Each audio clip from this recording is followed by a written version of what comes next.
I hate to be this person, I really do, because I don't like conspiracies against anybody, but it does really seem that Ancelotti has an agenda against Barcelona. I'm going to just put it straight out there, because why is it that you're calling out Raphinha to play against a Bolivia in a difficult stadium where you don't need your best players anymore? You're in a position where you don't need to worry about points anymore. And you call up Raphinha, but you don't call up two of Real Madrid's best players, two of Brazil's best players, Rodrygo and Vinícius Jr. I mean, look, again, I hate to be the person who puts myself in a position where I have to conspiracize and try to interpret Ancelotti's intentions in this point. I don't know why he did this. I think that maybe if he has a press conference, somebody needs to ask him this. Why do you call up Raphinha and not these other two Real Madrid players? It seems like you want to, in some way, affect Barcelona by, if you do end up playing Raphinha, especially for a significant amount of time, he's going to fly back to Barcelona within a week. He plays against Valencia.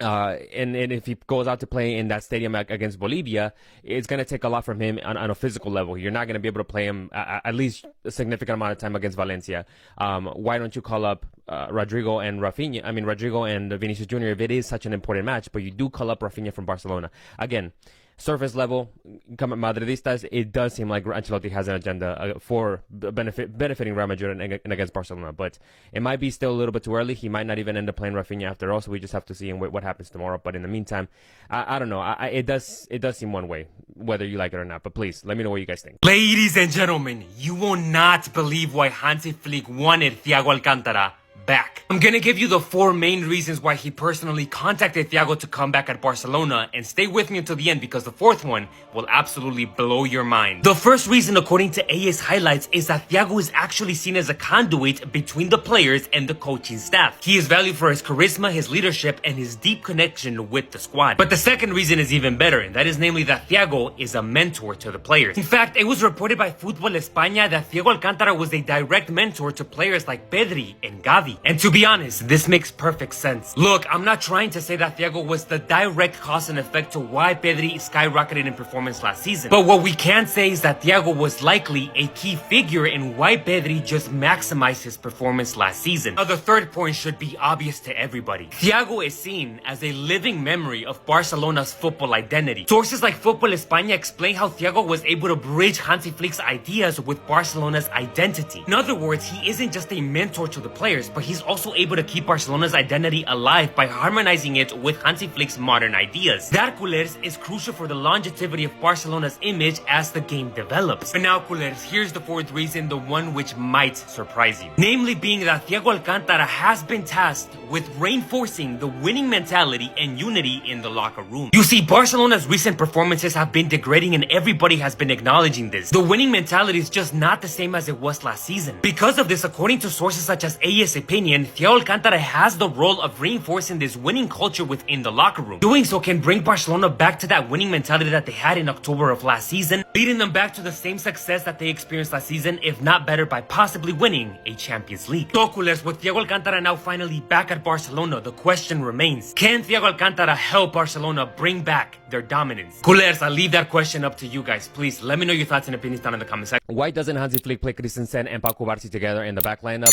We don't know. We've been asking for this time and time again. Christensen is a great center back. Barcelona were on the verge of selling him this summer transfer window, but he proved that he can still be a Barcelona player. He had a great preseason. Right now, he's playing with Denmark, and he's having a great World Cup qualifiers with Denmark. He scored a goal recently, and it was a banger, by the way.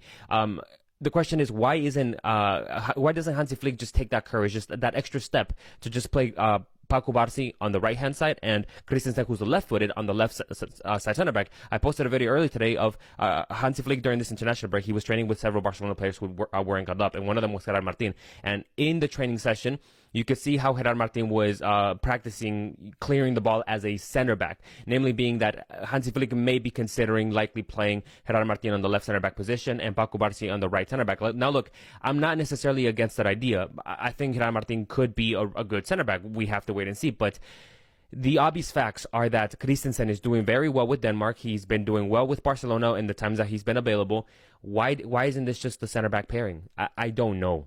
I really don't know. Maybe Hansi Flick sees something that we don't, but we need more information. I think it's too early to conspiracize, but right now I just simply don't know, and I'll leave that question up to you guys to please let me know, because I don't know.